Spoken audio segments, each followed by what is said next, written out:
Miss Honey. Matilda was a little late in starting school. Most children begin primary school at 5 or even just before, but Matilda's parents, who weren't very concerned one way or another about their daughter's education, had forgotten to make the proper arrangements in advance. She was 5 and a half when she entered school for the first time. The village school for younger children was a bleak brick building called Cruncham Hall Primary School. It had just about 250 pupils aged from 5 to just under 12 years old. The head teacher, the boss, the supreme commander of this establishment, was a formidable middle-aged lady whose name was Miss Trunchbull. Naturally, Matilda was put in the bottom class, where there were 18 other small boys and girls about the same age as her. Their teacher was called Miss Honey, and she could not have been more than 23 or 24. She had a lovely pale oval Madonna face with blue eyes, and her hair was a light brown. Her body was so slim and fragile, one got the feeling that if she fell over, she would smash into 1,000 pieces like a porcelain figurine. Miss Jennifer Honey was a mild and quiet person who never raised her voice and was seldom seen to smile. But there was no doubt she possessed that rare gift for being adored by every child under her care. She seemed to understand totally the bewilderment and fear that so often overwhelmed young children who, for the first time in their lives, are herded into a classroom and told to obey orders. Some curious warmth that was almost tangible shone out of Miss Honey's face when she spoke to confused, homesick newcomers to the class. Miss Trunchbull, the head mistress, was something else altogether. She was a gigantic, holy terror, a fierce, tyrannical monster who frightened the life out of the pupils and teachers alike.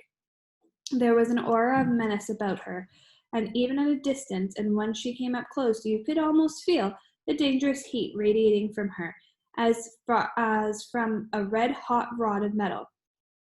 When she marched, Miss Trunchbull never walked. She always marched like a stormtrooper with long strides and arms swinging. When she marched along the corridor, you could actually hear her snorting as she went, and if a group of children happened to be in her path, she plowed right on through them like a tank, with the small people bouncing off them left and right. Thank goodness we don't meet many people like her in this world, although they do exist, and all of us are likely to come across at least one of them in our lifetime. If you ever do, you should behave as you would if you met an enraged rhinoceros out in the bush. Climb up the nearest tree and stay there until it's gone away. This woman, in all eccentricities in her appearance, is almost impossible to describe, but I shall make some attempt to do so a little later on. Let us leave her for now for a moment and go back to Matilda and her first day in Miss Honey's class. After the usual business of going through all the names of the children, Miss Honey handed out a brand new exercise book to each pupil. You've all brought your own pencils, I hope, she said. Yes, Miss Honey, they chanted. Good. Now this is your very first day of school for each one of you. It is the beginning of at least 11 long years of schooling that you are going to have to go through. And 6 of those years will be spent right here at Cruncham Hall, whereas as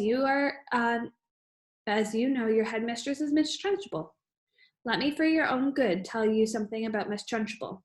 She insists upon strict discipline through the school, and if you take my advice, you will do very best to behave yourself in her presence. Never answer her back. Never argue with her. Always do as she says. If you get on the wrong side of Miss Trunchbull, she can liquidize you like a carrot in a kitchen blender. It's nothing to laugh about, Lavender. Take that grin off your face. All of you will be wise to remember that Miss Trunchbull deals very, very severely with anyone who gets out of line in this school. Have you got the message? Yes, Miss Honey, chirped the 18 eager little voices. I myself, Miss Honey went on, want to help you to learn as much as possible while you're here in this class.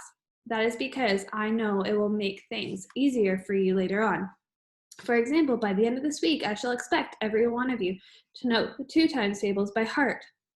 In a year's time, I hope you will know all your multiplication tables up to 12.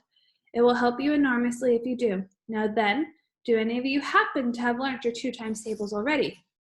Matilda put her hand up. She was the only one. Miss Honey looked carefully at the tiny girl with dark hair and round, serious face sitting in the second row. Wonderful, she said. Please stand up and recite as much as you can. Miss Tilda stood up and began to say the 2 times tables. When she got to twice 12 is 24, she didn't stop. She went on with twice 13 is 26. Twice 14 is 28. Twice 15 is 32, or 30 is 30. Twice 16 is, stop, Miss Honey said. She had been listening slightly spellbound to the smooth recital, and now she said, how far can you go? How far, Matilda said. Well, I don't really know, Miss Honey, for quite long way, I think. Miss Honey took a few moments to let this curious statement sink in. You mean, she said, that you could go, you could tell me what 2 times 28 is? Yes, Miss Honey. What is it? 46, Miss Honey. What about something much harder, like 2 times 487? Could you tell me that? I think so, Matilda said. Are you sure? Well, yes, Miss Honey, I'm fairly sure. What is it then? 2 times 487. 974, Matilda said. Immediately she spoke. She spoke quietly and politely, and without any sign of showing off. Miss Honey gazed at Matilda with an absolute amazement. But then next she spoke. She kept her voice level. This is really splendid, she said. But of course, multiplying by 2s is a lot easier than some big numbers. What about other multiplication tables? Do you know any of those? I think so, Miss Honey. I think I do. Which ones, Matilda? How far have you got? I don't quite know, Matilda says. I don't know what you mean. What I mean is, do you, for instance, know the 3 times tables? Yes, Miss Honey. And your 4? Yes. Yes, Miss Honey. Well, how many do you know, Matilda? Do you know all the way up to your 12 times tables? Yes, Miss Honey. What are 12 sevens? 84, Matilda said. Miss Honey paused and leaned back in her chair behind the plain table that stood in the middle of the floor in front of the class. She was considerably shaken by the exchange, but took care not to show it. She had never come across a 5-year-old before, or indeed a 10-year-old who could multiply with such facility. I hope the rest of you are listening to this, she said to the class. Matilda's a very lucky girl. She has a wonderful parents who have already taught her how to multiply lots of numbers. Was it your mother, Matilda, who taught you? No, Miss Honey, it wasn't. Oh, you must have a great father then. He must be a brilliant teacher. No, Miss Honey, Matilda said quietly. My father didn't teach me. You mean you taught yourself? I don't quite know, Matilda said truthfully.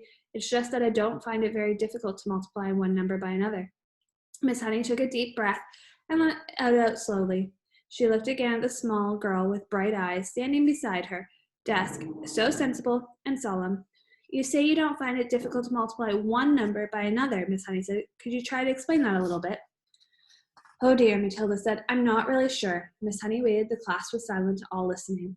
For instance, Miss Honey said, if I asked you to multiply 14 by 19, no, that's too difficult? It's 264, Matilda said softly. Miss Honey stared at her. Then she picked up the pencil and quickly worked it out the sum on a piece of paper.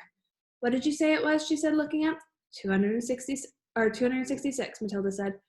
Miss Honey put down her pencil and removed her spectacles and began to polish the lens with a piece of tissue. The class remained quiet, watching her and waiting for what was coming next. Matilda was still standing up beside her desk. Now tell me, Matilda, Miss Honey said, still polishing. Try to tell me exactly what goes on in your head when you get the multiplication like that to do. You obviously have to work it out some way, but seem able to arrive at the answer almost instantly. Take the one you've just done, 14 multiplied by 19. I simply put 14 down in my head and then multiply it by 19, Matilda said. I'm afraid I don't know how else to explain it. I've always said to myself, if a little pocket calculator can do it, why shouldn't I? Why not indeed, Miss Honey said. Then a human brain is an amazing thing. I think it's a lot better than a lump of metal, Matilda said. That's all a calculator is. How right you are, Miss Honey said. Pocket calculators are not in the school anyways, Miss Honey said, was feeling quite quivery. There was no doubt in her mind that she meant truly extraordinary mathematical brain, and the words like child genius and prodigy went flitting through her head. She knew that these sorts of wonders do pop up in the world from time to time, but only once or twice in 100 years. After all, Mozart was only 5 when he started composing for the piano, and look what happened to him. It's not fair, Lavender said. How can she do that and we can't? Don't worry, Lavender. You'll soon catch up, Miss Honey said, lying through her teeth. At this point, Miss Honey could not resist the temptation of exploring still further the mind of this astonishing child. She knew that she ought to be paying some attention to the rest of the class, but she was altogether too excited to let the matter rest. Well, she said, pretending to address the whole class, let's leave the sums for a moment and see if any of you have begun to learn how to spell. Hands up if you can spell, anyone who can spell cat. 3 hands went up. They belonged to Lavender, a small boy called Nigel, and to Matilda. Spell cat, Nigel.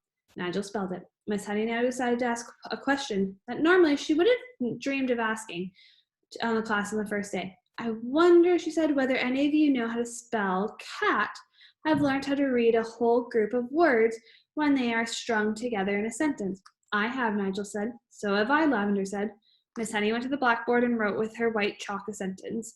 I have already begun to learn how to read a long sentence. She had purposely made it difficult, and she knew that there were precious few 5-year-olds around the world who would be able to manage it. Can you tell me what it says, Nigel? She asked. That's too hard, Nigel said. Lavender, the first word is I, Lavender said. Can any of you read this whole sentence, Miss Honey asked, waiting for the yes that felt certain was coming from Matilda. Yes, Matilda said. Go ahead, Miss Honey said. Matilda read the sentence without any hesitation. That really is very good indeed, Miss Honey said, making an understatement of her life. How much can you read, Matilda? I think I can read most things, Miss Honey, Matilda said, although I'm afraid I can't always understand the meaning.